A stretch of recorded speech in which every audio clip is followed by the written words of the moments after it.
Bonjour et bienvenue dans la météo du Bitcoin, j'espère que vous allez bien. Début de semaine qui commence sur les chapeaux de roue, on va dire, avec un CME qui lead.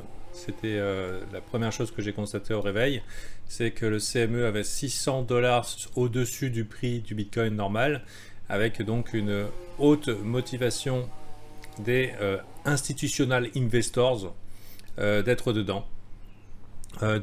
Si on considère que ces gens-là sont bien informés, on pourrait se dire bon, il y a des chances qu'on aille vers le haut. Le truc, c'est que en crypto, c'est pas eux qui décident. On pourrait croire que c'est eux qui décident, mais c'est pas eux qui décident, c'est CZ et ses copains. Donc c'est CZ, c'est Sam et compagnie. Donc malheureusement, faut être sûr qu'il n'y ait pas trop de monde dans le train, parce que sinon ça dégraisse. Donc actuellement bullish, a priori des institutional investors qui connaissent la direction. Pourquoi ils connaissent la direction potentielle? Parce que il y a 5 ETF dans les 8 jours qui vont être probablement approuvés ou refusés. On a ici le 18 octobre, 19 octobre, 24 octobre, 25 octobre et le 31 octobre. Et ça a été un petit peu, alors que bon, il y avait de fortes chances qu'il y ait un short squeeze qui a été exactly as predicted sur mon channel, sur ma chaîne YouTube. Vendredi il y a 10 jours, donc la forte probabilité que les bears étaient cuits en fait. Donc c'était un trade hautement probable. Bon, maintenant le rallye ayant eu lieu, donc le narratif ça a été c'est les investisseurs institutionnels qui savent que le ETF va être approuvé, etc. etc. Possible. Le truc c'était que c'était hautement probable, qu'il y a eu du jus et que bon maintenant le marché est passé bullish, il faut bien se rendre à l'évidence, il est bullish. On va regarder un petit peu la clôture weekly. Clôture weekly très bullish. Le fait que à peine l'ouverture on monte de 3%, c'était aussi un signe haussier. Ça veut dire qu'il n'y a pas le temps de niaiser, on a envie de dire. Maintenant, il ne faut pas se leurrer. On arrive au niveau 0,786 qui est une résistance dynamique pertinente. Et on arrive aussi dans une zone où on n'a pas trop envie de partir forcément grosse couille, parce que c'est la zone de combat final avant le passage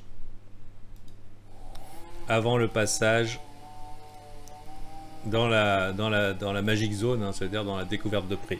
Donc on a vachement envie qu'on y passe. De l'autre côté, c'est très clair. En dessous, ça va quand même être une zone de turbulence relativement intense. Évidemment, le play est raté. Si vous n'êtes pas rentré là, le play est potentiellement raté. En serrant les fesses, il y a quand même de fortes probas qu'on traverse. Mais dans ce cas-là, il faut être quand même prêt à encaisser les turbulences. Parce que des 5 ETF, on ne sait pas s'ils vont être acceptés. Il y en a peut-être un qui va être accepté. Le premier, s'il est refusé, c'est pas trop grave. À la limite, on pourrait toujours se reposer sur les suivants. Mais si le deuxième est refusé, le troisième est refusé, les 5 sont refusés d'affilée, là par exemple, ça pourrait faire mal. Et c'est sûr qu'on passe, on le voit, ce scénario, c'est c'est sûr qu'on sera à la TH, mais la question c'est quand? Bah oui, si vous êtes sûr, tant mieux, vous me dites quand, et enfin, vous me dites, et puis voilà, je vends tout ce que j'ai, et puis j'achète du Bitcoin. Malheureusement, il n'y a jamais de cette certitude, et on est obligé de s'adapter aux situations. Donc, haute probabilité qu'on traverse, malheureusement, à un endroit difficile à acheter, maintenant, d'un point de vue risque-récompense. Risque-récompense, c'est combien où on va placer son risque pour quelle récompense potentielle. Malheureusement, là, on est dans les résistances. Donc, c'est un play qui est moins probable, mais parce qu'il est moins probable, il y a probablement beaucoup de gens qui ne vont pas oser le prendre, et du coup, ça va aider à traverser. Malheureusement, c'est comme ça que fonctionnent les marchés. Faire souffrir le maximum de personnes en un minimum de temps, pour que seulement la minorité s'en mette plein les fouilles. Donc, personnellement, je suis bullish, mais j'aimerais éliminer une petite chose de l'équation, et c'est la suivante, je vais vous la montrer. La météo s'arrêtera ici. Alors, ici on est sur Bitstamp, donc la chose que je voudrais voir éliminée de l'équation a déjà été éliminée en spot. C'est d'être allé chercher ce pool de liquidité entre 53 000 et 52 000. Pourquoi? Parce qu'on a beaucoup range, hop, après le range on part vers le haut, on rejette, et hop, généralement on va chercher le pool de liquidité. Pool de liquidité qui n'a pas été cherché sur BitMEX, donc globalement il y a des gens grosses couilles à levier qui n'ont pas été nettoyés ici et qui n'ont pas non plus été nettoyés sur BTC USDT PERP. Alors peut-être je me berce d'illusions en pensant que cette fois-ci ils vont les laisser survivre et que de toute façon c'est up only. Ça ressemble à un marché up only, mais je n'exclus pas la petite mèche d'enculé. Voilà, je n'exclus pas la petite mèche d'enculé. Et parce que, alors ça dépend, si votre capital peut encaisser facilement 3 ou 4% de volatilité sans que ça soit impactant sur votre psychologie, c'est ok. Personnellement, 3 à 4% de capital, pour moi, ça va pas le faire. Donc, on peut très bien avoir plusieurs mises, hein, par exemple, dire ok, bon bah j'ai envie d'être grosse couille sur le Bitcoin. J'en ai un peu ici, mais je vais peut-être en acheter un peu ici, peut-être un peu ici, et peut-être un peu ici. Donc par exemple 4 entrées avec du coup on participe dans tous les cas.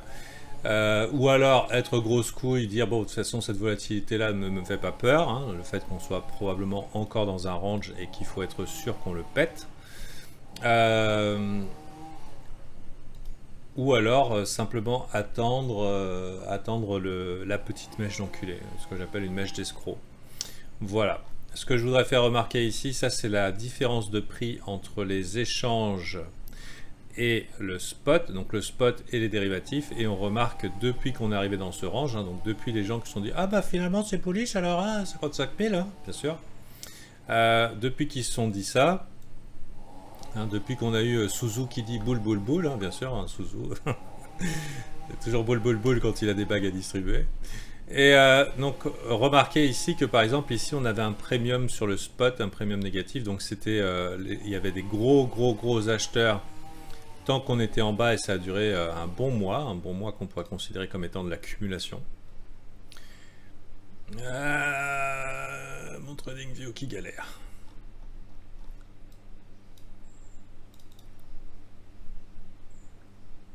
Et il me coupe mon flow.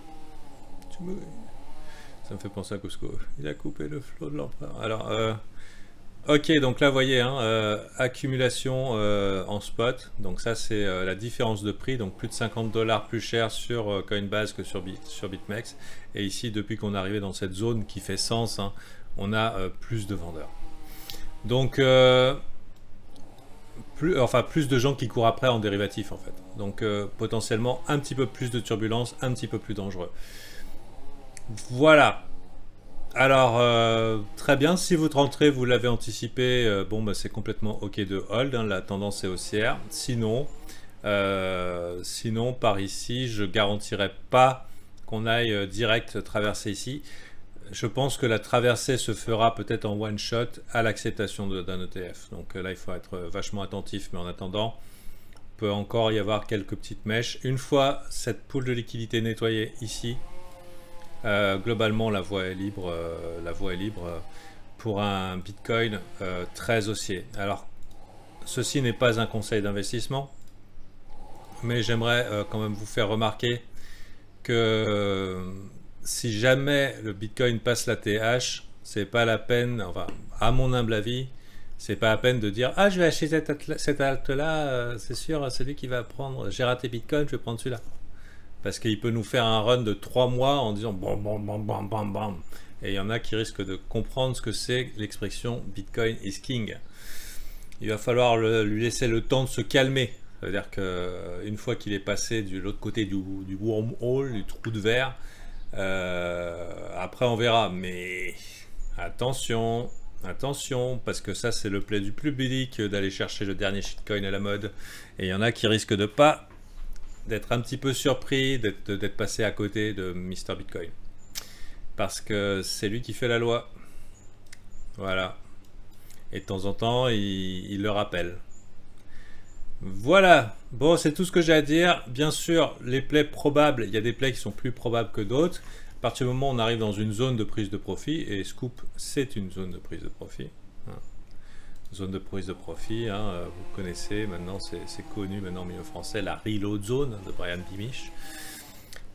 Donc zone de rechargement de short, ça ne veut pas dire qu'il faut short ici, mais ça veut dire qu'on pourrait quand même se calmer un petit peu. se calmer un petit peu.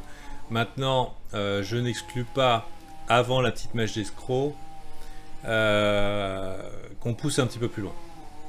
Ça veut dire qu'on aille toucher ici un petit peu plus haut. Ça, hop, on vous avait bien eu, bande de fils de bœuf.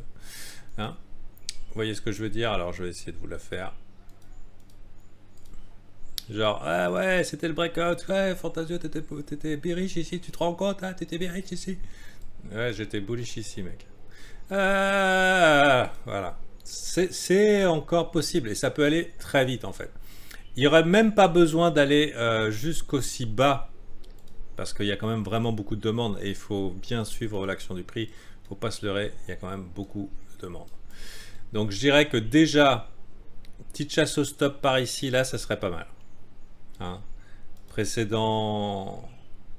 Les précédentes résistances devenues support. On repasse ici, là, c'est pas une entrée super dégueulasse. Personnellement, je pense que ça serait relativement déjà intéressant. Juste pour dégager ceux qui depuis 3 heures sont en train d'acheter ce breakout et que ça avance pas.